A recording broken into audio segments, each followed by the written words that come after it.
We've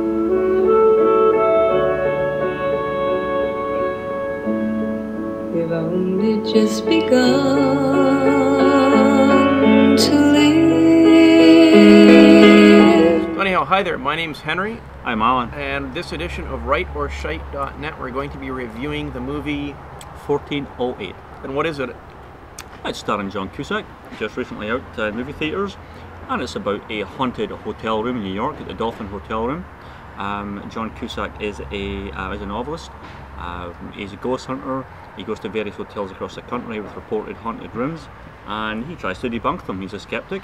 He makes a living off this, making novels, and he gets an anonymous invite to go to the Dolphin Hotel in New York. So apparently this room 1408 is a condemned room. The hotel doesn't rent it out anymore because of all the hauntings that have resulted in murders over the years. Apparently there's been like 56 murders, and the hotel manager does not rent out the room, and only after Cusack's character complains vigorously does he agree to rent the room to him. And apparently the story is that nobody lasts more than 60 minutes in the room before meeting Harry Carey or some other form of gruesome death. Demise, yeah. Yeah. So John Cusack makes his way to the hotel and eventually gets in the room, and the things start to go downhill slowly from there.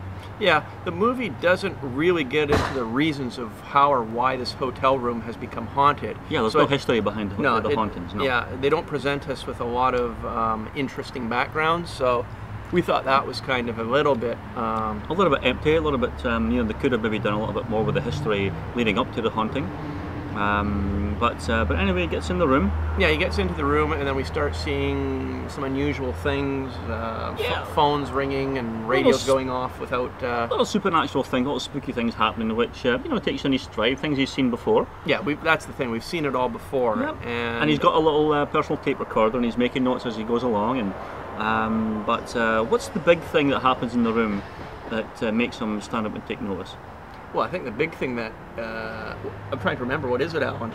Well, it's where he gets his hand. Oh, that's right. Yeah, of course. Yeah, he's leaning out the window, and the window falls on his fingers and causes him great discomfort.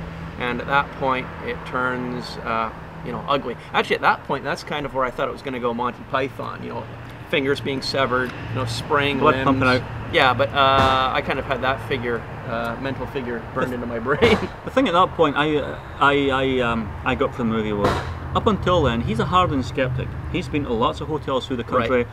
And he's a hardened. He's never seen a ghost, and he admits that. He doesn't believe in ghosts. No. And he writes that in his novels.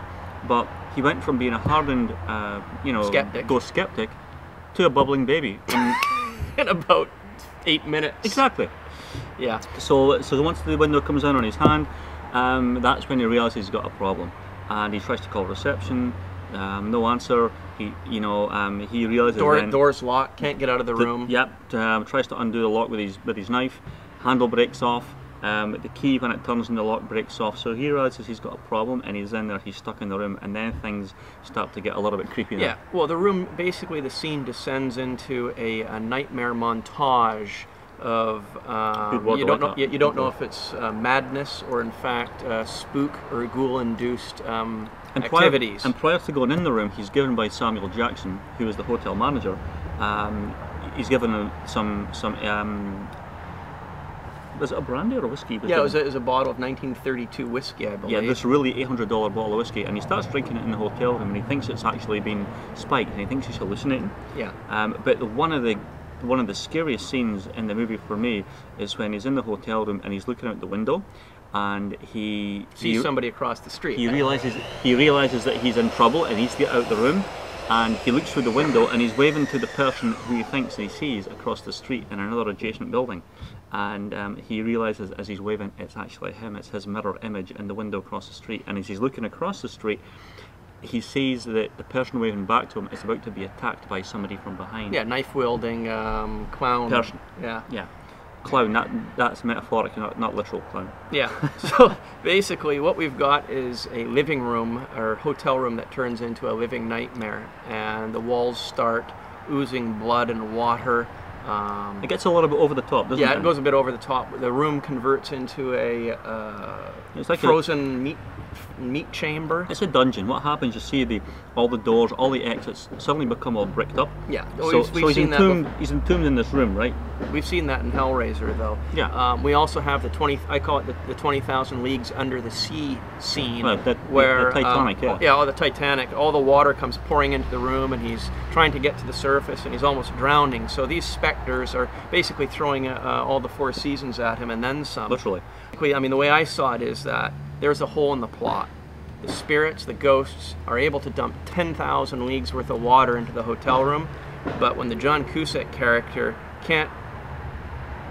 if they can do everything, they can freeze the room, they can do all that stuff, why couldn't they put the fire?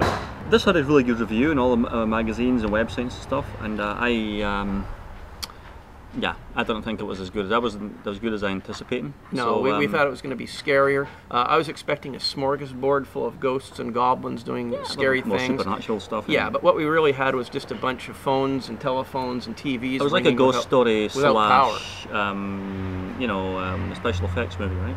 Yeah, I'd have to say this is a rental, and I'd give it a thumbs down. So for me, this movie was shite. Definitely shite. Until next time, my name's Henry. And I'm Alan. Happy viewing, and watch out for the BS. Horizons that are new to us, watching the signs along the way. He said by John Cusack. How do you mean? Well, the movie by John Cusack.